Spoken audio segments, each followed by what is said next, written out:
Heck_throw_away says, I found a note on my workstation that read, "You are incredibly beautiful." Aw, nice.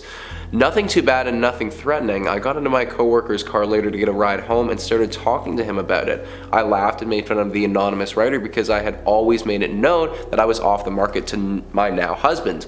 My coworker wanted nothing to do with the conversation and had even become visibly upset.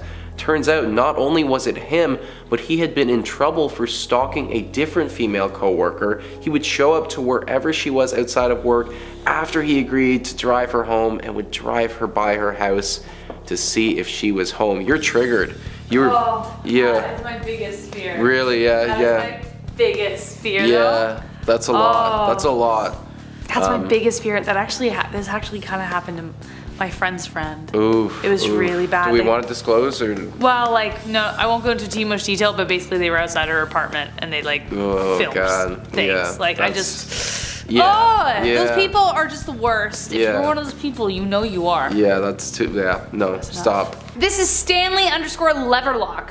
This was when I was much younger and invincible. Oh yeah, okay. About an hour into a cave I was going through, a narrow chasm that was just wide enough to turn sideways and slide through it. If you took a cross section of the chasm, it would look like a series of hourglass shapes stacked on top of each other. The top was wide, it narrowed greatly near my chest, wide by my hips, and then narrowed by my feet. About 30 feet into the chasm, the bottom drops away and I have to press my feet outward against the walls of the chasm to hold me up while I'm still turned sideways, sliding through the upper narrow portion. I can't really see my feet or what I'm pressing against to hold me up, so I'm kind of just like feeling my way forward. Eventually, one foot slips, immediately followed by the other, and I drop down a few inches and catch myself on my wrists and elbows along with the bottom of my rib cage on the skinny part of the hourglass. Okay, it's long. Yeah. My position won't give me enough leverage with my arms to pull myself up, so I'm feeling around with my feet for something to stand on. I'm concerned but not freaking out, but I'm also not able to find something to stand on. Eventually my arms start getting tired and I start sliding deeper into the skinny part of the hourglass.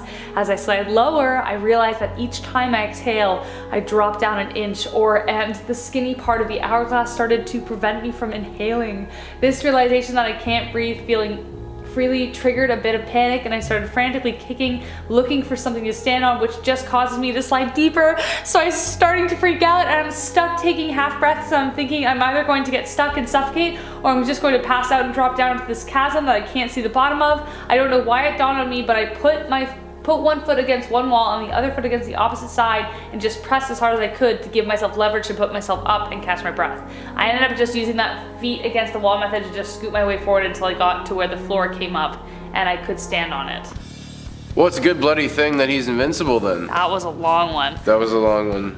I had a hard time. I actually had a very hard time. Congratulate, that was really well done. I was like following that one. I was like, oh no. Yeah, but I had a hard time kind of like visualizing that in my brain about how the hourglass, like how he was falling down the hourglass. You know what I'm saying? Yeah, exactly. And I was kind of like, what was freaking me out was like, or what was kind of making me laugh in my head was like, imagine if the floor was actually this close and his feet were like just there. So well, because I thought like, does he mean like this is one side of the hourglass, this is the other side, but then it's like he's going into the. I think so. I think it was. But how does that happen? The way I saw it was like he was kind of shimmying down and he was like falling down this, and the chasm so it's here. like So, I understand. Like, I understand. Okay. He was the sand in an hourglass. I got you. Writer Samson says, I was chilling in a hammock, very nice, and my family started yelling at me to run away. Turns out there was a bear right next to me. I slowly walked away and the bear ate some berries by the hammock. Just a bear chilling out. Just a bear chilling out. You know what? Actually though, you know, I do really like me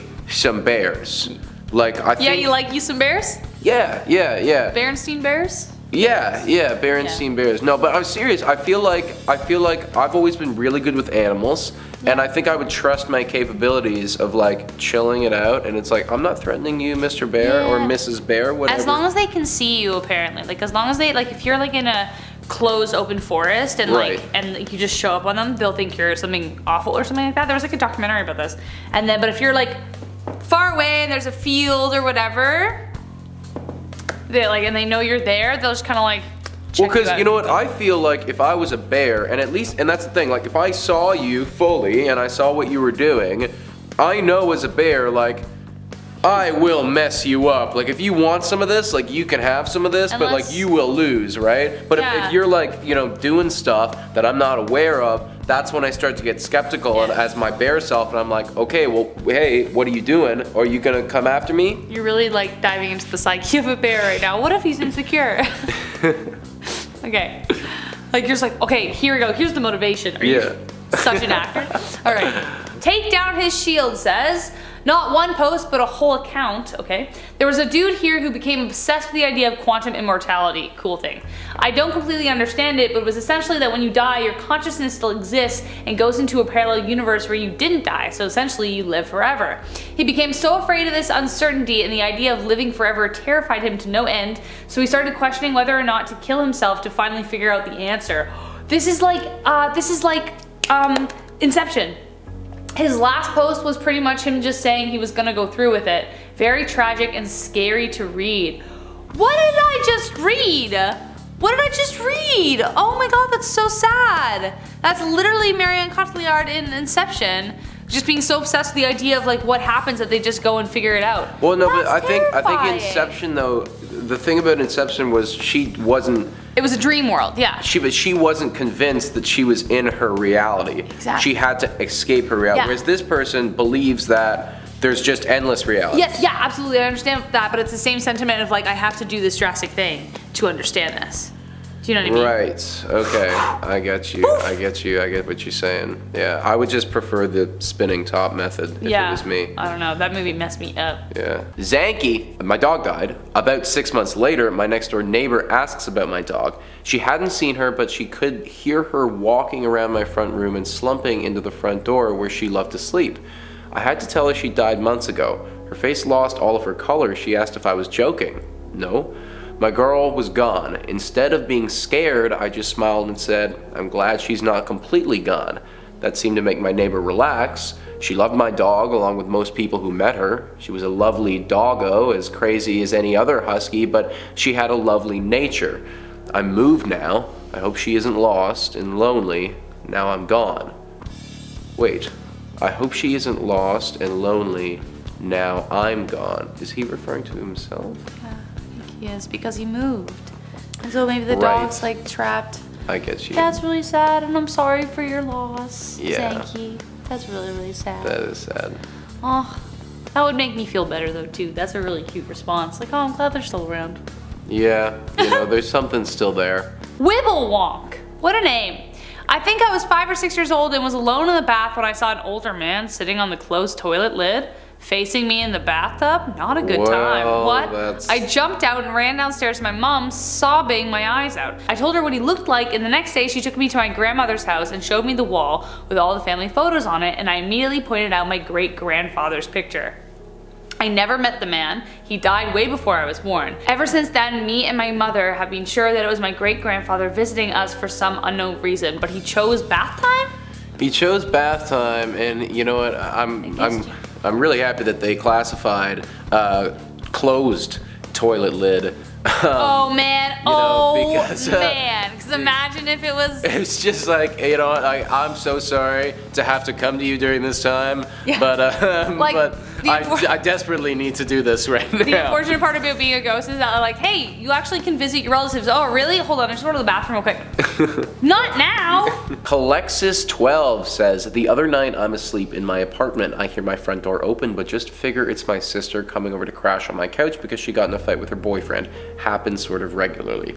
She's the only one with a key to my apartment. I heard her moving around and figured she was just getting settled and making something to eat. I go back to sleep and think nothing of it. Wake up the next morning for work and she's not there. Weird, since it was 5 a.m., so I text and I ask if she came over. She says no. I check my doors and the door to the outside I rarely use was left unlocked. And now there's an edit here, guys. Nothing was stolen either, but maybe because all of my electronics I have sitting out aren't worth much of anything.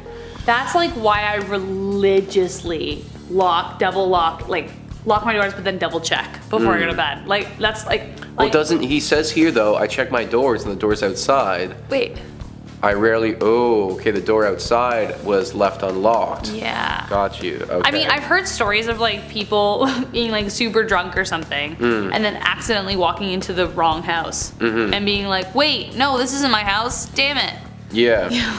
Like there was a video on TikTok where this guy was like, dude, this is the wrong house, and there's like a drunk guy on his couch being like, no, this is my house. Well, I actually, you know, and I wasn't actually drunk at this time, but going to a party. Oh no. Me and my friends just walked into the wrong home. The door was that's open. so awkward. The thing is that why do people leave their doors open? The door was open, and there was actually shoes at the front. So we were like, oh, this is the place. Took our shoes off, walked in, and it was like a family sitting around having like KFC or something. That stresses me out. I was like, is this the party? That stresses me out. Yeah, that was a lot. Oh, anyways, guys, that's all the time we have for today. I've been your host, Rachel Fisher. I've been Nicholas Playlog, and we'll catch you next time. Take care, stay scared. Laundry aired. Okay, let me read this one. All right. Okay. I gotta be very careful. Heck _ throw _ away. No art today. Forgot about that. You forgot it. Yeah, I didn't. Okay. Art. Okay, sorry. Go. All right. Holy mother of God. Okay. All right. So this one's you. Oh, we're done. Yeah, okay. I can't even see it. All right, we got this. All right. Okay, this one's way shorter. Yeah. Okay. Me. Why am I getting all long ones? Take down, hit. What's the next one? No.